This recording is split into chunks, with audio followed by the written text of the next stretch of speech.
Let me tell you a story. Although I am born in California, I'm raised in Mexico City, in Tijuana, from the time I'm about 1 years old till I'm about 6 years old. And it is in Tijuana, when I'm about 5 years old, in the first grade, that I first recite poetry. I am picked to recite from memory this poem for Columbus Day, of all things. and ironic, right? And so I'm 5 years old, and I'm on this balcony, and I recite this poem. And a few months after that, actually a couple of weeks after that, we return to the United States. But I come back not knowing one word of English, not knowing anything at all about the culture. And so for many months after that, I am silent. And even now, today, I vividly recall the moment I spoke my very first words in English. Pepsi, please. Oh, I was so happy I could finally communicate.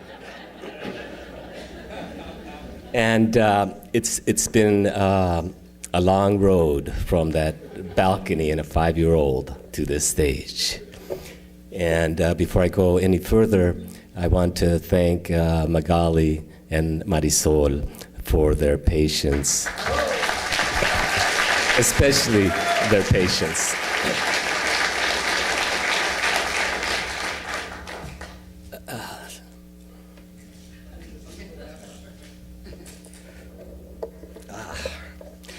I knew I was supposed to do something up here. But folks, let me be honest. I am absolutely under no illusion, because I know better than anyone in this room, that this honor is not about me as an individual, but rather that it is an honor that goes to my entire community. And I also know, perhaps better than anyone, that there would have been other poets here as poet laureates way before me, had fate perhaps not interfered.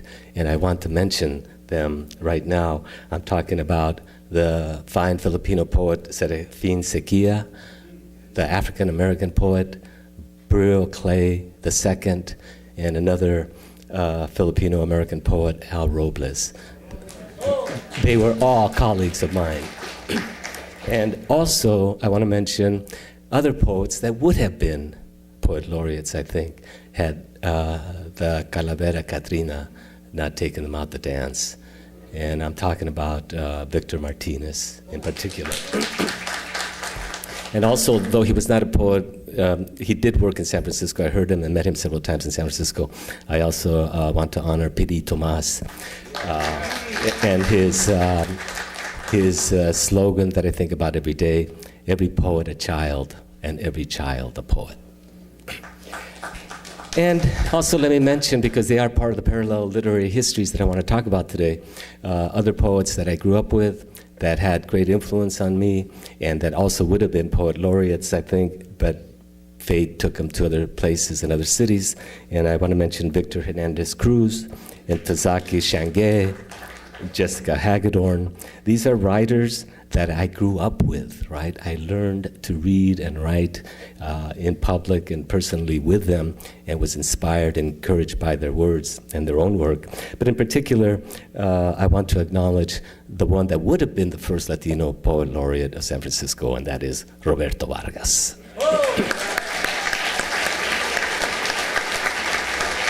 Had not war, revolution, and life gotten in the way, he would have been here instead.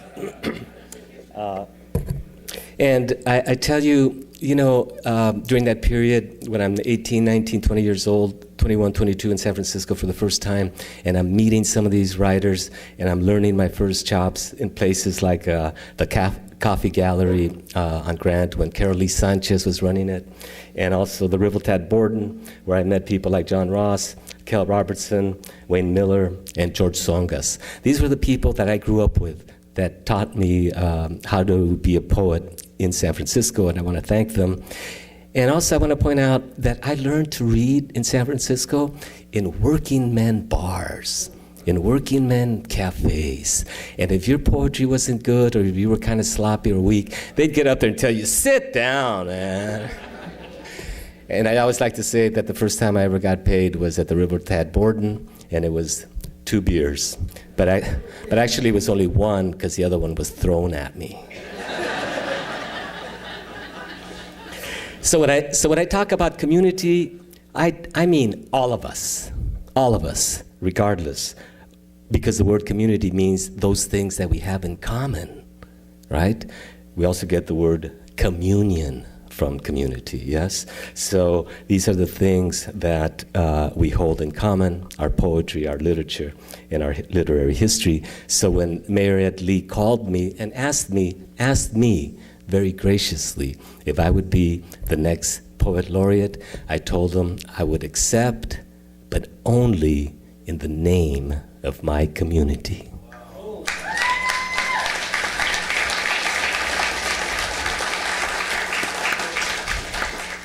And then the second thing I asked was, does this come with a parking permit?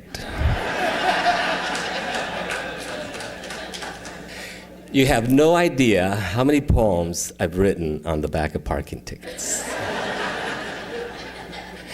And that stipend you've heard cheese me about, that's going to pay parking tickets. So San Francisco has, in fact, many parallel histories, meaning histories that run concurrently, right? And one of those histories is the history that I trace for myself, which is the history that has often been lost, but at the same time preserved. For example, the history of the Ramaytush, the First Nation people that lived in the Mission District along the creeks, Mission Creek, Presida Creek, Islayas, Serpentine Creek, and their first chants, which are in fact the first songs and the first poetry of San Francisco. And here's one from the Ramaytush. Ishman kolma karak yonabi, asho isha hacheche ashmush harwek irsha. Sun, moon, sky, village, friend alive, we eat, drink, sing, and dance. Or also the Diaries of Discovery, written by people like Pedro Font, who comes with the first expedition in San Francisco, and he's the very first one who cites and describes the Farallon Islands. And he also mentions in his diary a place over there by Point Reyes, but he names it Punto Murguia. Yeah. And what about the Chileans, those Chilenos that shipped here from the Southern Hemisphere in the 1840s, right? Bringing the old mining songs and settling in communities like what is now North Beach, the original Latino barrio, right? When I first came to San Francisco, there were still great remnants of that. Sandino Photo Shop, La Sinaloa Cafe, and even now we still have the Church of La Virgen de Guadalupe. And the songs and yearnings of Latin America transposed and fused to this landscape. Pablo Neruda, for example, writing his play, Fulgor y Muerte de Joaquín Murrieta. Splendor and Death of Joaquín Murrieta. So Latin America fused to the history of San Francisco and vice versa. San Francisco fused to the history of Latin America.